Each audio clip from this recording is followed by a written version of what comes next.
The hall was enormous. Its ceiling stretched so high that clouds actually formed near the top, thin wisps of white drifting between pillars of living crystal. Every surface glowed with a soft violet light, and the air smelled like flowers that did not exist on Earth. This was the grand summit hall of Thyra Prime, the capital world of the Velari Dominion, and it had stood for 12,000 years. Hundreds of alien species filled the hall. Tall ones, short ones, creatures with too many eyes and creatures with none at all. They wore robes of light, armor made from solidified sound, cloaks woven from metals that sang when they moved. Each delegation carried itself with the pride of civilizations that had crossed the stars when humanity was still learning to make fire. And among all of them, standing near the back wall like an afterthought, was the human delegation. There were only 5 of them. Ambassador Ren Hallas stood at the front, a thin man with thinning hair who kept adjusting his collar. Behind him stood 3 aides carrying data tablets and nervous expressions. And at the very edge of the group, almost invisible in a plain dark coat, stood a man named Cale Ashford. He was not tall. He was not broad. His hair was gray at the temples, and his face had the kind of lines that came not from age but from years of sleeping badly. His hands were hidden inside dark gloves, and his eyes, calm, gray, and very still, moved slowly across the room, taking in everything and reacting to nothing. His official title was Cultural Attaché. Nobody in the hall gave him a second look. The ceremony began with a tradition as old as the summit itself. Each species was invited to present a display of their martial heritage, a way of showing strength without drawing weapons. It was politics dressed up as performance, and every delegation took it seriously. The Velari went first. A massive holographic projection filled the center of the hall, recreating the famous Siege of Krath. Thousands of Velari warships, each one the size of a small moon, surrounded a dying star and used its energy to crack open a planet where their enemies had made their last stand. The projection was beautiful and terrible, and the hall erupted in respectful silence when it ended. The Ksoran hegemony went next. Their display showed a living warrior, 8 feet tall, covered in dark green scales, cutting through simulated enemies with a blade that burned white-hot. The Ksoran were reptilian, cold-eyed, and they smiled the way predators smiled. Their delegation sat in a block of dark armor, and they watched the other species the way a hunting bird watches the ground below. One by one, each species presented their glory: ancient battles, legendary warriors, weapons that could break moons, shields that could hold back stars. Then it was humanity's turn. Ambassador Hallas stood up. The hall went quiet, not with respect, but with curiosity, the way one might watch a small animal do something unexpected. Hallas cleared his throat. On behalf of Earth and the United Human Coalition, we are honored to attend this summit. He paused. His hands were shaking slightly. We do not have a martial display prepared. Humanity's interstellar history is still young. We felt it would be inappropriate to. A ripple of laughter moved through the hall, not loud, not cruel exactly, but dismissive, the sound of powerful beings confirming what they already believed. Hallas sat down. His face was red. Cale Ashford did not react. He stood exactly where he had been standing, his gray eyes still moving across the room. If the laughter bothered him, nothing in his body showed it. The reception afterward was held in a garden that grew inside the summit building. Trees with silver bark reached toward an artificial sky, and rivers of liquid light flowed between paths of polished stone. Servants from a dozen species carried trays of food and drink that shimmered with colors humans had no names for. Cale stood alone near a wall studying a mural. It was ancient, a map of the galaxy as the Velari had known it thousands of years ago. Empires were marked in color. Trade routes glowed like veins. It was beautiful, detailed, and very old. He was studying one section in particular, a region near the galactic edge that was shown full of stars and civilizations in the mural, but which he knew in the present day was empty, dark, silent. "You seem fascinated by our history." The voice was musical and sharp at the same time. Kale turned. Princess Salith Valthera stood behind him. She was tall, nearly 7 feet, with silver-violet skin that seemed to catch light from sources that were not there. Crystalline ridges swept back from her forehead like a crown made of bone and glass. Her eyes were large, amber gold, and filled with intelligence. She wore a gown that moved like water, and she looked at Kale the way a scholar might look at an insect pinned under glass. "Your mural is impressive," Kale said. His voice was quiet, calm. "Your people have a long memory." "We do," Salith said. She smiled. It was a beautiful smile and an unkind one, which makes it all the more charming to meet a species with almost no memory at all. "Tell me, how long has humanity been in space?" 80 years. "About that," Kale said. 80 years. She said it the way someone might say the word cute. "My family has governed for longer than your species has had written language. I must say, it was brave of your ambassador to stand up today, even without anything to show." Kale looked at her for a moment. His expression did not change. "He did his best." "I'm sure he did. That's what makes it so endearing." Salith moved closer, studying him. "And what about you? You don't look like a diplomat. You don't look like much of anything, if I'm honest. Are you a soldier? Does Earth even have warriors worth naming?" Kale was quiet for a few seconds. Then he turned back to the mural and pointed at the empty region he had been studying. "This area here in the mural, it's full. Civilizations, trade routes, an entire cluster of inhabited systems. But today, that region is dark. Do you know what happened to them?" Salith blinked. The question caught her off guard. She looked at the mural, then back at Kale. That region has been empty for as long as I can remember. It is not relevant to." "It's a beautiful mural," Kale said gently. "Thank you for your time, Princess." He gave her a small nod and walked away, his plain dark coat disappearing into the crowd. Salith stared after him. For reasons she could not explain, the conversation left her feeling unsettled. She shook it off. He was nobody, a human in a cheap coat with nothing to show the galaxy. She turned back to the reception and did not think about him again. But across the garden, something else was happening. An ancient alien, a Rithkari counselor, its body a towering frame of dark chitin and folded limbs, its head crowned with 16 unblinking eyes, had stopped mid-stride. It had been walking toward the drink tables when it passed within 10 feet of Kale Ashford. Now it stood frozen. Its 16 eyes were locked on the humans retreating back. Its mandibles clicked once, twice, 3 times, a sign, among the Rithkari, of deep and sudden fear.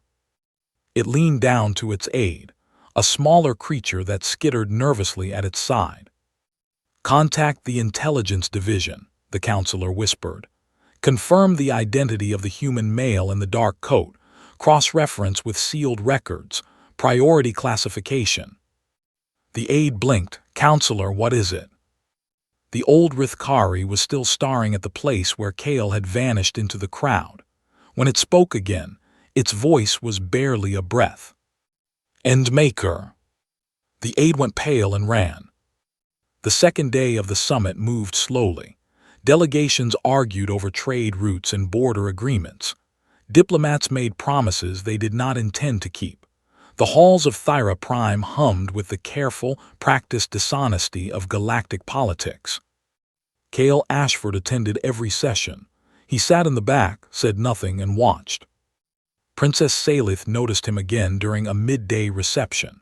He was standing near a window that looked out over the crystal forests of Thyra Prime, holding a glass of something he had not taken a single sip from. He looked like a man waiting for something, though she could not tell what. She approached him because she was bored. That was what she told herself. "The cultural attaché again," she said, stopping beside him. "Tell me, what does a cultural attaché actually do? Is it a real position, or did your people invent it so they could bring an extra body to fill space?" Kale glanced at her. A little of both, probably. Salith laughed. It was not a warm laugh. At least you're honest. I'll give humanity that you don't waste energy pretending to be more than you are. That's kind of you to say. It wasn't a compliment. She studied him. You know, I've been thinking about your question last night, about the empty region on the mural. I asked my historians. They said the civilizations that lived there collapsed during a series of internal wars. Nothing remarkable. It happens. It does, Kale agreed. So your little mystery was nothing. Just dead empires that couldn't hold themselves together. Every species has them. She tilted her head. Even yours, I imagine. Although your species is so young, I suppose you haven't had time to build anything worth collapsing. Kale turned his glass slowly in his hand. You might be surprised. She waited for him to say more. He did not. It irritated her, this quiet human who answered her barbs with patience instead of anger. Every other species she had mocked at these summits had either cowered or bristled. Kale did neither. He simply stood there calm as stone, and it made her want to push harder. But before she could speak again, a commotion at the far end of the hall pulled her attention away. The K-Sauron delegation was on its feet. Their supreme commander, a massive reptilian named Vreth Korvan, was speaking in harsh, clipped tones to a group of Velari diplomats. Something had gone wrong in the border negotiations. Voices were rising. Salith excused herself and moved toward the disturbance. Kale watched her go, then turned back to the window. That evening, things got worse. The K-Sauron delegation issued a formal complaint, accusing the Velari of acting in bad faith. Behind closed doors, intelligence reports were flowing into the Emperor's private chambers. K-Sauron warships had been massing along the disputed border for weeks. What had looked like a routine military exercise was starting to look like preparation for invasion. The Emperor, a towering Velari male whose crystal crests had gone white with age, read the reports in silence. He was worried, but worry was a luxury he could not afford to show. While the politicians argued, the rumors about Kale Ashford began to spread. It started with the Rithkari counselor. The old insectoid had spent the night sending encrypted messages to intelligence archives across 3 sectors. By morning, it had received confirmation of what it already suspected, and it had begun speaking quietly, carefully, to other senior delegates. In a private meeting room, the counselor sat with the ambassador of the Dithrani Federation and the trade minister of the Yulin Compact. Both were old species. Both had long memories. The human in the dark coat, the counselor said. His name is Kale Ashford. The records are sealed, but I have confirmed it through 3 independent sources. The Dithrani ambassador, a creature of pale blue light contained in a humanoid frame, flickered. Ashford. That name means nothing to me. No, but you know the name and maker. The room went cold. The Dithrani ambassador's light dimmed. The Yulin trade minister, a small, furry being with large dark eyes, gripped the edge of the table. The end maker is a myth, the trade minister whispered. A story humans tell to frighten their children. It is not a story, the counselor said. 32 years ago, the Sorthax Communion attempted to enslave the human colony on Brennan's world. Within 6 months, the Sorthax Communion no longer existed. Not defeated, dissolved. Their client states turned on them, their leadership was dismantled from within, and their fleet was left stranded and starving. The architect of that campaign was a young human officer named Kale Ashford. Silence.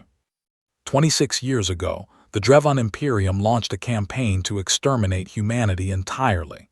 They sent a fleet of 4 million soldiers. Ashford identified a single critical weakness in their supply chain, one relay station, buried in an asteroid field, that controlled fuel distribution to their entire invasion force. He destroyed it with a team of 11 people.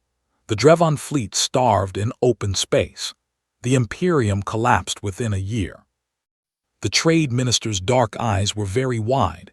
And the third. The counselor's mandibles clicked.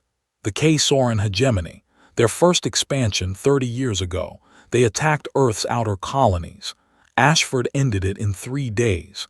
The records of how he did it are sealed at the highest level. Even I could not access them, but the K-Soren remember.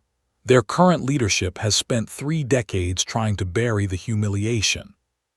The Dethrani ambassador's light was barely visible now. And this man is here, at this summit, while the K-Soren are threatening war. Yes, the counselor said simply. The room was quiet for a long time. That same evening, a K-Soren war commander named Dreth Voss cornered Ambassador Hallas near the dining hall. Voss was enormous, even by K-Soren standards, with battle scars running across his snout and one eye replaced by a glowing red implant. He grabbed Hallas by the shoulder with a clawed hand and leaned down until his face was inches from the humans. Your delegation, Voss growled. You brought the gravedigger, is this a threat? Hallas blinked. I'm sorry, the what? Voss stared at him. Then he laughed, a low, rattling sound that held no warmth. He released Hallas, shook his head and walked away. Hallas stood there, confused and shaken, rubbing his shoulder where the claws had pressed. Salith heard the rumors too. Fragments reached her through her aides and through the whispered conversations that went silent when she approached. She caught words, endmaker, gravedigger, the quiet, always connected to the human delegation. She found it ridiculous. Humans had been in space for less than a century. The idea that a single human could frighten species that had ruled the galaxy for millennia was laughable. But the laughter did not come as easily as it should have. Late that night, she found Kale in one of the summit's many corridors. He was walking alone, as he always seemed to be. She stepped into his path. People are talking about you, she said. Powerful people, old species, they whisper your name like it's something dangerous. She crossed her arms. They say you're some kind of monster. Should I be frightened? Kale looked at her. The corridor was quiet. The crystal walls glowed softly around them, casting pale light across his lined face and gray eyes. No, he said. His voice was very soft. You've given me no reason to be anything but a guest. The answer was polite. It was gentle, and it settled over Salith like cold water because buried inside those simple words was a truth she had not expected. The implication that there were people who had given him reason, and that those people were gone. She opened her mouth to respond, but Kale wished her good night and continued down the corridor, his footsteps echoing softly on the crystal floor. Salith stood alone for a long time after he left. 3 hours later, the summit's security force responded to an alarm in the East Wing. A K-Soren assassin had been sent to kill a senior Velari diplomat, a clear act of sabotage designed to push the summit past the point of recovery. The assassin was found unconscious on the corridor floor. He was alive. His weapons, a plasma blade, 2 neural disruptors, and a toxin injector, had been removed, disassembled into their component parts and arranged neatly on the ground beside him. His body showed no serious injuries. He had simply been stopped. Security reviewed the corridor footage. In the minutes before the alarm, only one person had been seen in that hallway. A man in a plain dark coat, walking at a steady, unhurried pace. He did not appear to have slowed down. The morning after the assassination attempt, the summit was in chaos. Velari security forces locked down the East Wing. Diplomats from a dozen species demanded explanations. The K-Soren delegation denied any involvement, but their denials were delivered with the kind of cold confidence that made them sound more like warnings than apologies. Then, before midday, the news arrived that everyone had feared. The K-Soren hegemony formally withdrew from all negotiations. Supreme Commander Vreth Korvan stood before the assembled delegations, his dark scales gleaming under the hall's crystal light, and delivered a statement that was 1 sentence long. The hegemony has no further interest in words. He turned and walked out. His delegation followed. Within an hour, intelligence reports confirmed what the statement meant. K-Sauron battle fleets had crossed the disputed border and were advancing on 3 Velari systems. Millions of soldiers, thousands of warships. It was not a skirmish or a provocation. It was a full invasion. The summit did not end, but it transformed. What had been a gathering of diplomats became a crisis center. The Velari Emperor mobilized his fleets and called on allied species for support. Most responded with sympathy and silence. Nobody wanted to fight the K-Sauron. In the middle of this storm, Princess Salith was given a task she found insulting: coordinate evacuation protocols with the minor delegations. This meant working with species too small or too weak to matter in a galactic war. It meant working with the humans. She found Kale in a side room that had been converted into a temporary planning center. He was already there, studying evacuation routes on a holographic display. Ambassador Hallas stood nearby, looking overwhelmed. Salith had expected to lead the discussion. Instead, she found that Kale had already identified the 3 fastest evacuation corridors, calculated transit times for each delegation's ship types, and flagged 2 routes that passed too close to the projected K-Sauron advance. He presented all of this in a calm, quiet voice, without notes, without hesitation. It was the work of someone who understood logistics the way a musician understood rhythm, naturally, effortlessly, and at a level that made expertise look like instinct. Salith watched him, and for the first time she did not feel the urge to mock. They worked together for several hours. Kale was efficient, polite, and completely without ego. He deferred to Salith on matters of Velari protocol and offered suggestions only when asked. But his suggestions were always right. Not approximately right, exactly right. He seemed to hold the entire logistical picture in his head at once, seeing connections and problems before they appeared. When they finished, Salith dismissed the aides and turned to him. "Who are you?" she asked. The mockery was gone from her voice. "And do not tell me you are a cultural attaché." Kale looked at her for a long moment. His gray eyes were steady. "I was a soldier once," he said, "a long time ago." "What kind of soldier does what you did last night? The assassin in the corridor, that was you." He did not deny it. He did not confirm it either. He simply waited. "The rumors," she pressed, "the names people call you, and Maker, Gravedigger, are they true?" "Names are just names." "That is not an answer." Kale was quiet. He turned away from her and looked out the window at the crystal forest below. When he spoke, his voice was different, heavier, as though each word carried weight he was tired of bearing. "I was good at what I did," he said. "Very good. I won every war I fought. I kept my people alive when 3 separate empires tried to wipe us out. I found ways to break armies and collapse governments and end civilizations, and I did it because it needed to be done." He paused. "And then I stopped."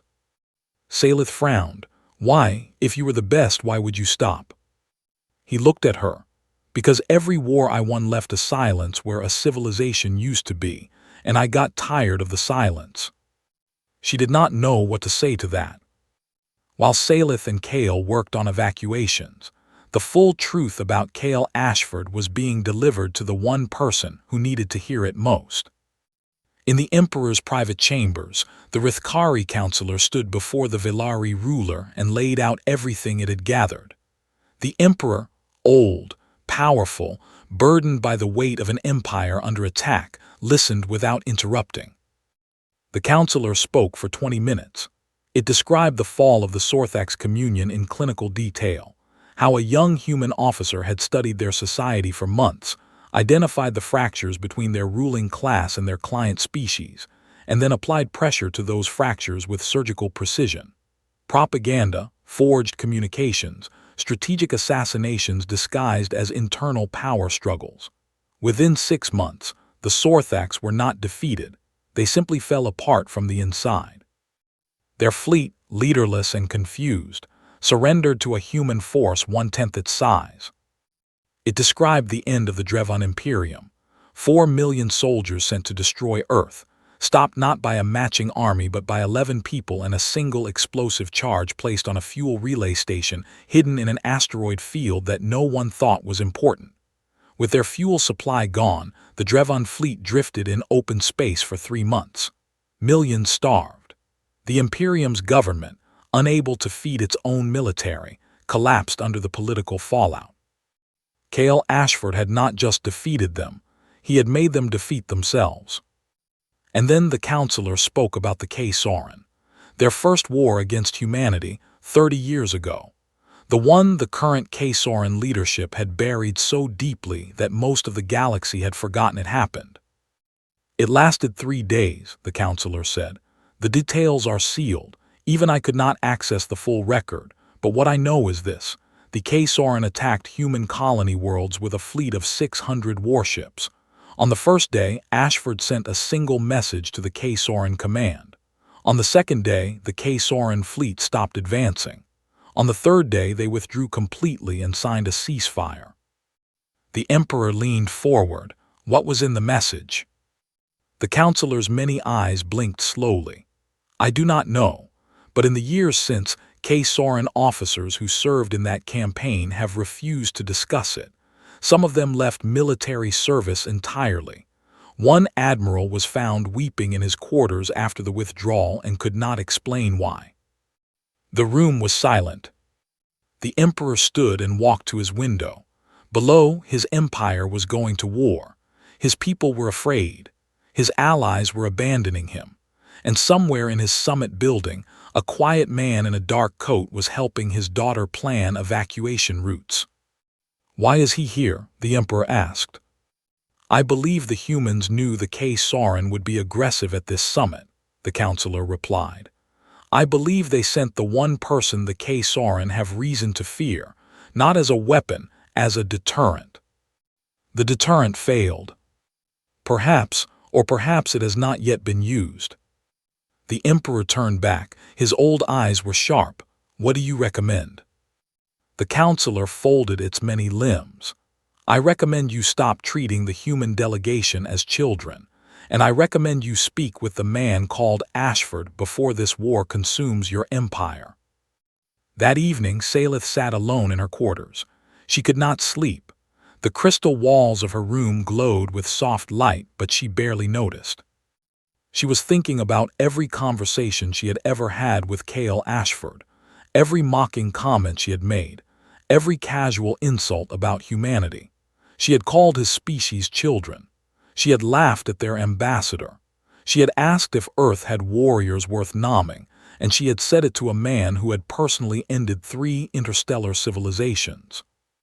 He had responded every time with quiet patience, with gentle questions, with a small smile that she had mistaken for the meekness of someone who knew his place.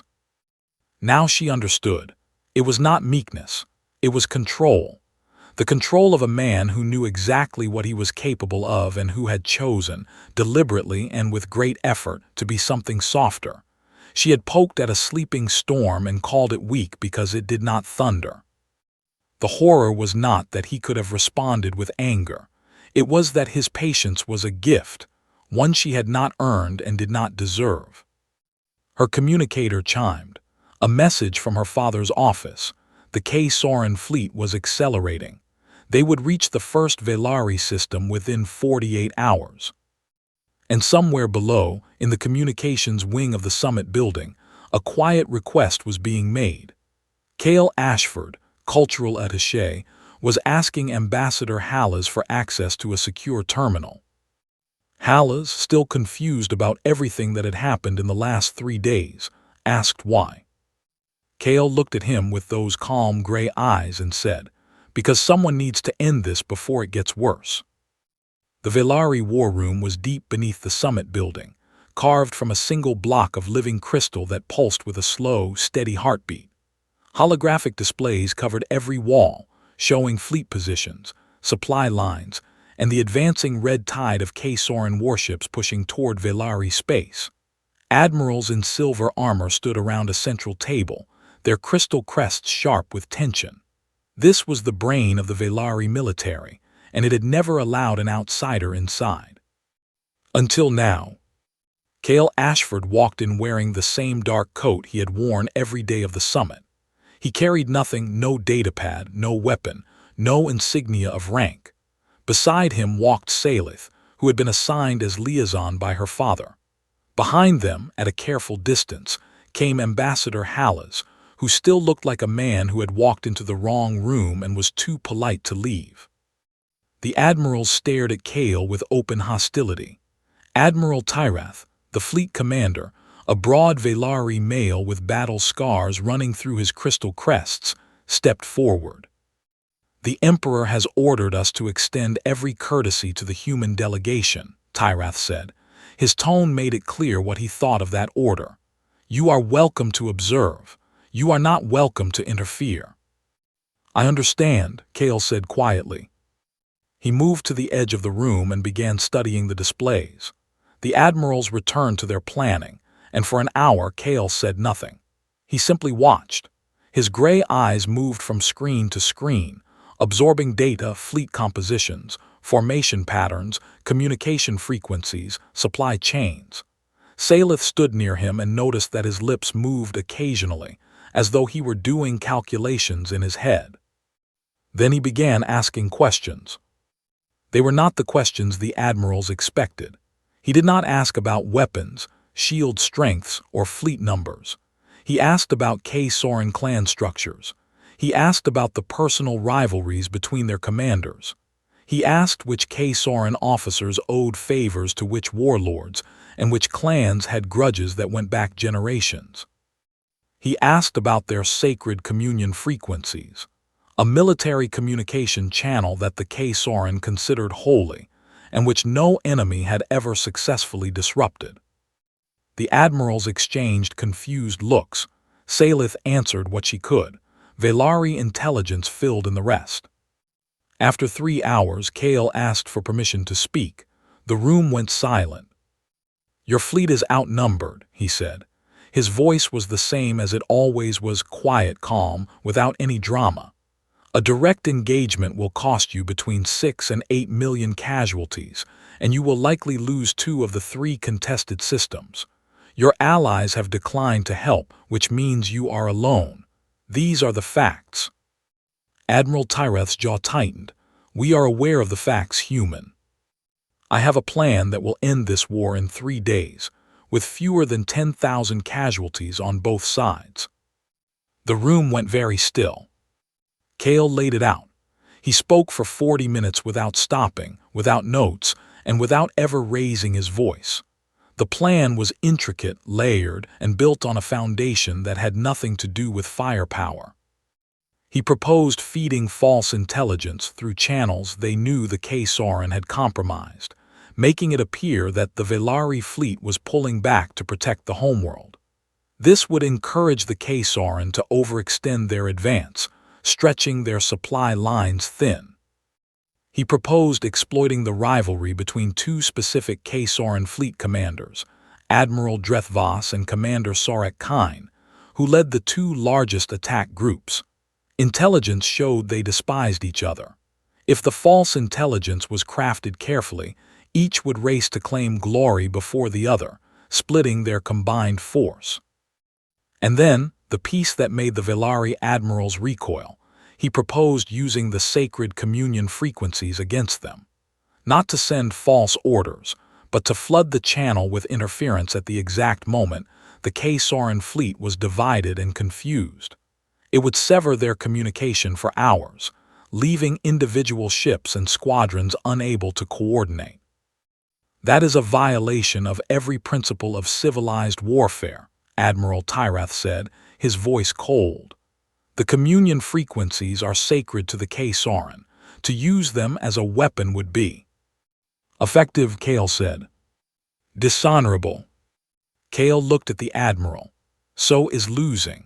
So is watching 6 million of your people die in a war you could have won cleanly. Honor is a luxury, Admiral. Your people can afford it after the war is over." The room erupted. Half the admirals shouted objections. The other half sat in troubled silence because they had seen the numbers and they knew the human was right. A direct fight would be catastrophic. This plan, distasteful as it was, could work. Salith stepped forward. She had spent the last hour watching the holographic displays, running the scenarios in her head. She was not a military commander, but she was smart enough to see the shape of what Kale was proposing. It was not just a plan. It was a work of precision, every piece designed to create cascading failures in the K-Soren war machine without requiring the Velari to match them in brute strength.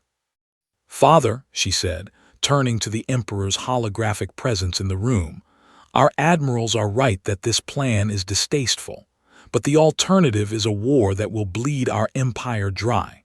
I recommend we proceed." The Emperor was silent for a long time.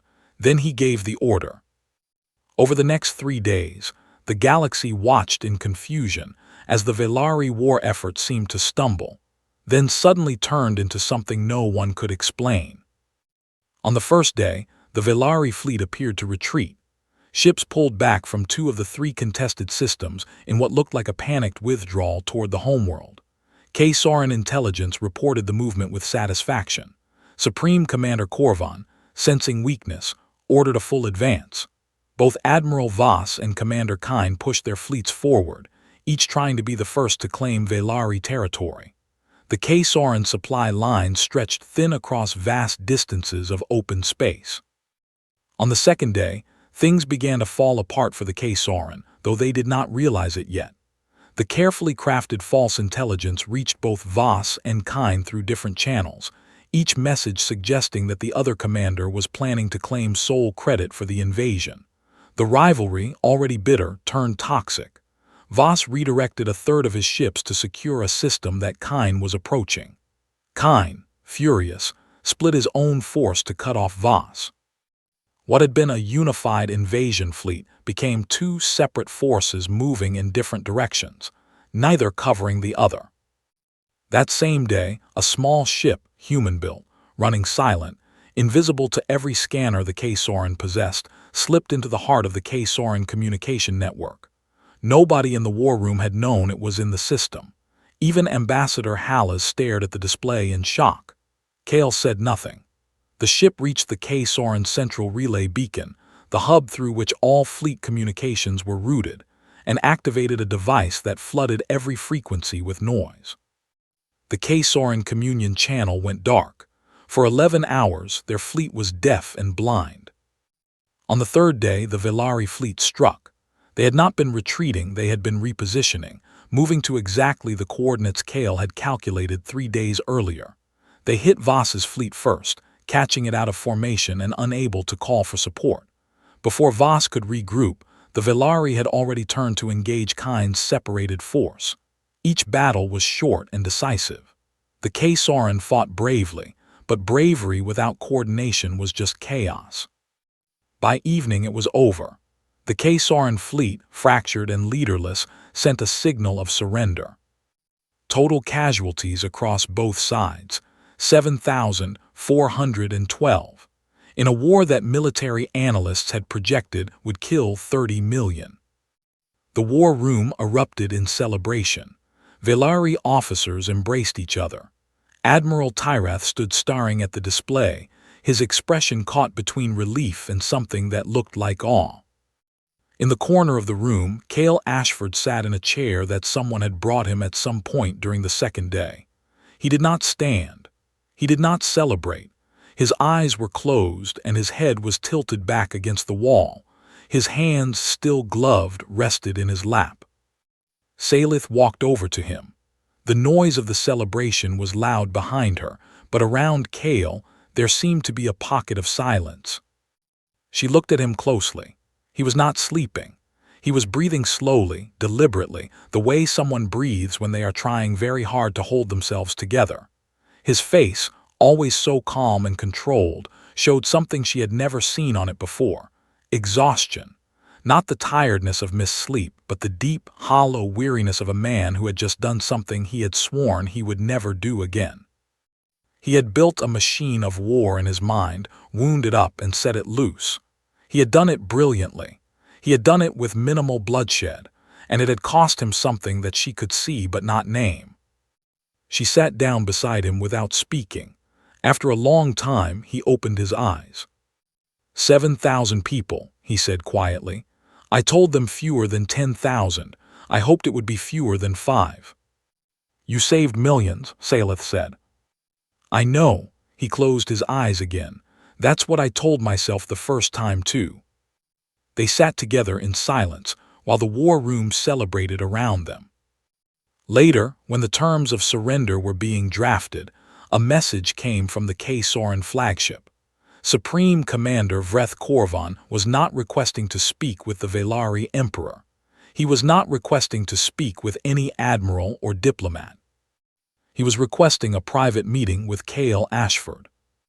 The request sent a ripple of unease through the Velari command. Salith tried to object. The Emperor suggested guards, escorts, precautions.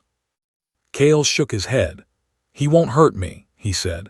He wants to talk. He's wanted to talk since before this started. He just needed to be reminded of what happens when talking stops.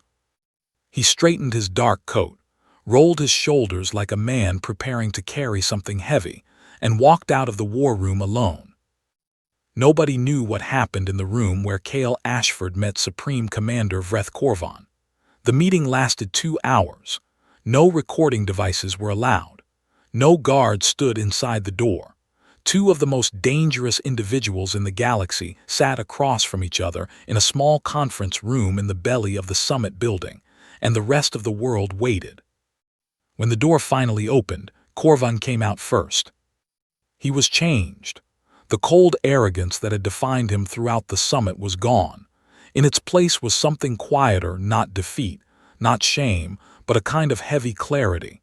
He looked like a man who had been carrying a weight for 30 years and had only just set it down. He walked past the gathered Velari officers without acknowledging them. His aides fell in step behind him. At the end of the corridor, he stopped and turned to his senior officers.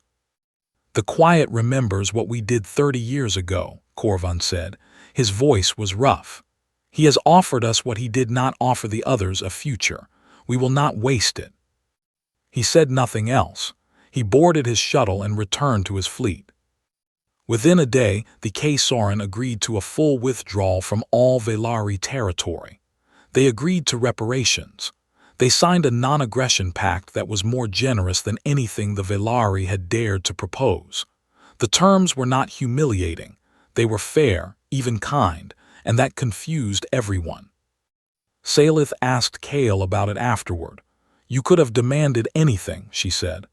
After what they did, the invasion, the assassination attempt, you could have crushed them. Why give them mercy? Kale was standing in a corridor near the evacuation wing, where he had spent the morning quietly helping to dismantle the emergency protocols he had helped build days earlier. He paused at her question and seemed to consider it seriously. Because mercy is the only thing that breaks the cycle, he said. I've destroyed 3 civilizations, Salith. Each time I told myself it was necessary, each time it was, but a destroyed civilization doesn't learn, it doesn't grow. It just becomes a wound in the galaxy that festers for centuries. He looked at her. The K-Soren are aggressive and proud and dangerous, but they are also a people with children, with artists, with old men who tend gardens. I would rather give them a reason to choose peace than give the galaxy another silence. The summit reconvened 2 days later, but it was not the same summit. The room was the same. The crystal pillars still reached toward the clouds. The artificial sky still glowed above, but the balance of power had shifted so completely that every delegate could feel it, like a change in air pressure before a storm. Humanity was no longer the quiet delegation at the back of the room. Every species in the hall now understood what Earth was, not a juvenile civilization stumbling into the stars, not a curiosity. Humanity was a species that had been attacked 3 times by 3 separate interstellar powers, and all 3 of those powers had ceased to exist. The galaxy had assumed humanity was harmless because they were young. Now they understood the truth. Humanity was quiet because they chose to be. And the man who had ended empires was standing in the corner of the room in a plain dark coat, holding a glass he never drank from, watching the proceedings with calm gray eyes. The implications settled over the delegations like frost. If this was what humanity could do with 80 years of space travel, what would they be capable of in 1,000? The Emperor of the Velari Dominion requested a private audience with Kale Ashford. It was the first time a Velari emperor had ever requested, not commanded, but requested, a meeting with a human. They met in the Emperor's garden, a private space at the top of the summit building, where crystal trees grew in patterns that had been cultivated for 6,000 years. The Emperor walked slowly among the trees, his ancient crests catching the light. "I owe you a debt," the Emperor said. "My empire would have bled for years without your intervention. Perhaps it would have fallen." "You would have survived," Kale said. "The Velari are stronger than you think. I just shortened the process." The Emperor smiled at the modesty but did not believe it. He stopped walking and turned to face Kale directly. "I must ask the question that has kept me awake for 3 nights," he said. "What does Earth want?" It was the real question. The question that every species in the galaxy was now asking. Humanity had revealed itself as something far more powerful and far more dangerous than anyone had imagined. What would they do with that knowledge now that it was in the open? Kale answered simply, "A seat at the table." The Emperor waited for more. Kale shrugged. "Not at the head. We don't want to rule anyone. We don't want to build an empire. We just want to stop being treated like children.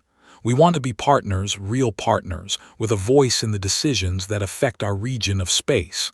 That's all we've ever wanted. We just got tired of being ignored." The Emperor studied him for a long time. Then he nodded. "You will have your seat," he said, "and I suspect you will find that the galaxy is considerably more polite to humanity from this day forward." The summit continued for another 3 days. Trade agreements were signed. Border disputes were settled. For the first time, humanity was included in every major session, and Ambassador Hallas, who had finally been briefed on who Kale actually was and who still looked slightly dizzy from the revelation, represented Earth with a new confidence.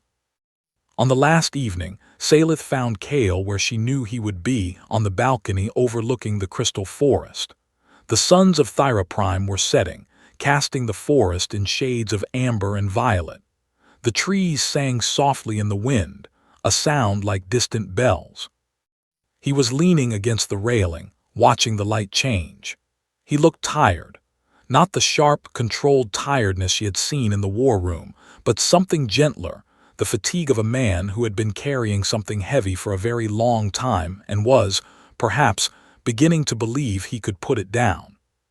Salith stood beside him.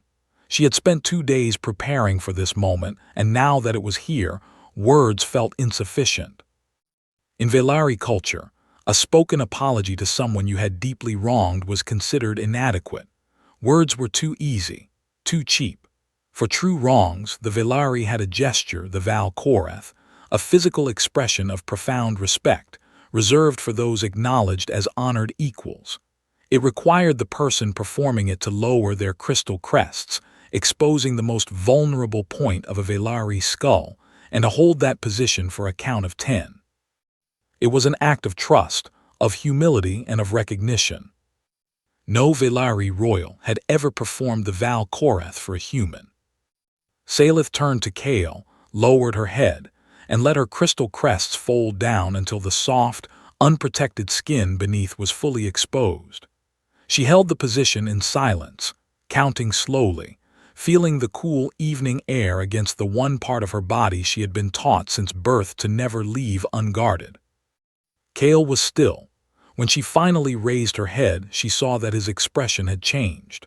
The calm mask he always wore had cracked, just slightly, and underneath it was something raw and human, surprise and gratitude, and a sadness so deep it had no bottom. "You don't owe me anything," he said softly. "You didn't know." "It was not ignorance," Salith said. Her voice was steady, but her eyes were bright. "It was arrogance. I looked at you and saw what I expected to see, something lesser. I will not make that mistake again, with anyone." They stood together in silence for a while, watching the crystal forest glow in the fading light. "The region on the mural," Salith said eventually. "The empty one, the civilizations that used to be there, that was you." Kale did not answer immediately. The wind moved through the crystal trees, and the sound of distant bells filled the space between them. "It was all of us," he said at last. "Humanity, I mean.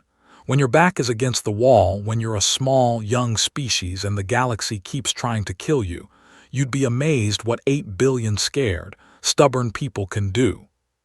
He paused. "I just wish we hadn't had to prove it." The summit ended the next morning. Delegations departed one by one, their ships rising from Thyra Prime and scattering across the stars. The Velari watched them go from the summit building's observation towers, already preparing for the diplomatic changes that would reshape the next century. Cale Ashford boarded a standard transport back to Earth. He carried one small bag. He wore the same dark coat. He sat in a window seat near the back, put his head against the wall and closed his eyes. Around him, other passengers talked, laughed, complained about the food, and argued about the seating arrangements. None of them recognized him. None of them knew that the quiet man sleeping in seat 14C had just redrawn the power map of the galaxy. He slept the entire way home. But across the stars, in war rooms carved from ancient stone and in palaces built from light, his name was being spoken. Quietly, carefully, the way one speaks of a storm that has passed over the horizon but whose thunder can still be heard. The Rithkari updated their sealed records with a new entry. The Dithrani adjusted their threat assessments. The Velari added a new chapter to their strategic archives, the first chapter ever dedicated to a single human. Even the K-Sauron, behind their walls of pride and silence, spoke his name in low voices when the doors were closed. The galaxy had learned something that week. Not that humans were dangerous. Every species with claws or weapons or warships was dangerous. That was ordinary. What the galaxy learned was something far more unsettling. Humans were patient. They could sit quietly in a room full of beings who despised them. They could absorb every insult, endure every mockery, and smile politely while the galaxy laughed at their youth and their small, fragile bodies. They could do all of this without ever reaching for a weapon, without ever raising their voice, without ever showing what they truly were. And that patience, that impossible, deliberate, terrifying restraint was not weakness. It was a choice. It had always been a choice. And the galaxy would never forget what happened when someone finally pushed hard enough to make humanity choose differently.